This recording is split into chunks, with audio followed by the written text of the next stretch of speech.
Back to my channel, and for today's video we are here at Barangay Panungyan, Mendez, Cavite, just around 5 minutes from Tagaytay. Dyan lang siya guys, along this road. Ito yung concrete road, napakalaki. Ayan yung bahay guys, for only 3 million, accessible by car and motorcycle. Ayan po yung bahay, 3 million, bakuran po yan, 162 square meter. Ayan, may perimeter fence, patapos na po siya.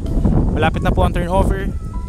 If you're looking for a lot, a property na malamig guys for retirement, I definitely advise this one. This is 520 meters above sea level. Ang turnover is month of August for this house. Tinitira nyo namin kuryente with tubig siya. Alright? So ngayon napakalamig guys. It's 5:30 PM. Napakalamig po dito ngayon. So ayan, papakita ko sa inyo yung bahay. So ito guys, ito yung kalsada niya. Ayan. So kasya yung dalawang sasakyan. Ito sa sementohan to. Alright. I will show you the drone shot sa end of the video. So ito po yung kalsada. Alright. Tapos yan, sa sementohan din yan. Alright.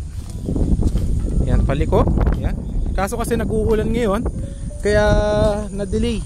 Ito, kasi nga hindi pa masementohan dahil nagbagyo nga nung nakaraan, 2 linggo na. So ito yung bahay guys. Ito yung sa harap niya, 162 square meter. With parking, 2 cars. Yan, balcony yan. Lalagyan niya ng bubong dyan. Tapos meron dyan, pwede nyo gawing kapihan or what. Ito may easement guys, lalagyan to ng wall. Dito lalagyan ng parking na gate. Yan, napakalaki, kasya yung 2 parking. Tapos sa sementohan, napakaganda ng view. Ayan siya guys. Ayan, may Poso Negro na din yan. So dito sa kabila, sa sementohan din to. Ayan, lalagyan din ng bakod. Alright. So yan. Ang turnover nito guys is full finish, as in titira na lang po. With balcony, with parking garage, may gate po. Okay, so ikutan po natin para makita nyo din. Okay, let's go. So ito yung hagdan. Okay, ayan. So ito yung pinto na nakasliding na. Ito yung pinto guys. Ayan. So yan, lalagyan yan ng salamin. Alright, ito naka-tiles na din. Ganyan yung mga ilaw, naka-chandelier. Ayan, pwede natin buksan. Wait.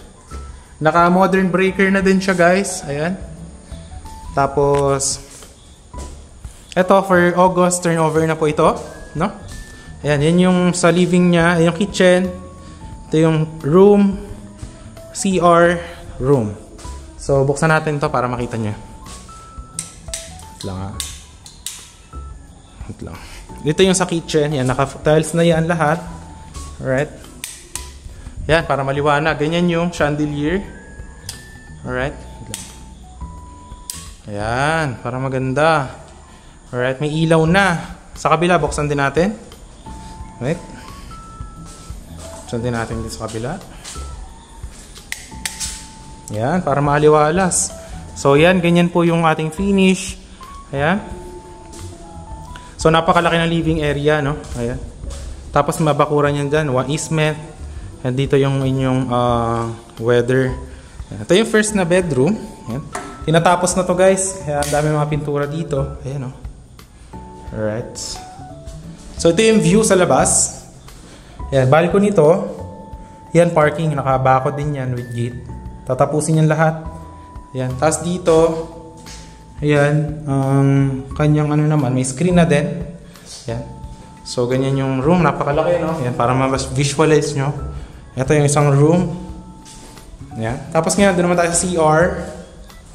Alright. Ito yung sa CR. Ayan guys, yung sa CR. Ayan. With exhaust. With lalagyan ng shower. Lalagyan din ng heater. Tapos yan, meron na rin siyang setup ng kanyang faucet with cabinet. Tapos lalagyan pa yan ng divider dito ng toilet. So napakalaki guys. Parang artista feels. Ito na yung another bedroom. Ayan, napakaganda. Naka-tiles na. Kompleto na yung electricity outlet. May ilaw. Ayan, lahat LED. Ayan. Tapos dito sa likod, may exhaust lock pa yan dyan. Ayan, hanggang doon pa yung lote. Doon sa may babakuran yan. So, ayan, pakita ko sa inyo para ma-visualize nyo siya. Right? Oops. Patayin muna natin yung mga ilaw. Sayang yung kuryente. Wait lang. Okay. So, ngayon, dito tayo. Pakita ko naman sa likod. Yan. Ito yung sa likod. Yan. Lalagyan dito na salamin. Yan. Okay. So dito sa likod, ang lote is hanggang dyan pa yan. Yan, hanggang dyan. So yan, lalagyan din ng semento. So you have here, yung pwede mo gawin dirty kitchen or what. So napakaganda, di ba? At napakalamig dito guys, I assure you. Talaga namang for retirement. Ayan, lalagyan na yan ng bakod. Yan.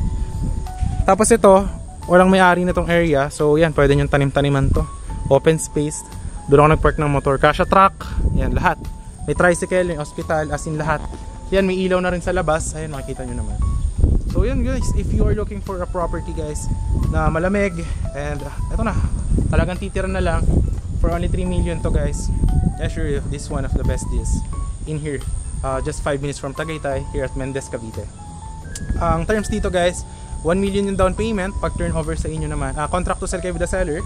Pag turnover sa inyo ng house by August, pwede rin yung tiran. Papayin nyo na yung remaining of the 80% of the 3 million. Then sign kayo deed of sale with the seller, and then turnover sa inyo, tiran nyo na yung house. And then the remaining 20% is tsaka nyo na babayaran sa kanya once the seller handled the title over to you na nakatransfer na sa name nyo together with the tax declaration. So yun lang naman guys. Yun lang naman yung ating info about the house. Ikutan ulit natin doon sa may harap para makita nyo ulit. Yan, okay. Napakaganda guys. Ang laki ng living area. Tapos 162 square meter. Ayan. Napakalamig. Ito, gagawan pa ng balcony. Ayan o.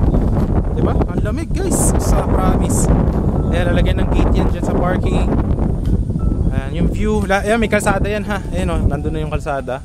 Ito na lang. Nagbagyo lang kasi ngayon. Ayan. Hanggang dyan. So, yun lang guys. Maraming salamat sa panood. And I do hope na ma-assist ko kayo regarding this one. So, yun. If you're interested, dyan naman yung Viber WhatsApp ko. Nagulo na yung buho ko dito dahil ang hangin guys, as in. So, yun lang. For now, ipapakita ko yung drone shot of this property going to the Tagaytay, going to Bayan and all, no? So, yun lang guys. Maraming salamat po na sunod. And see you in the next vlogs of this one.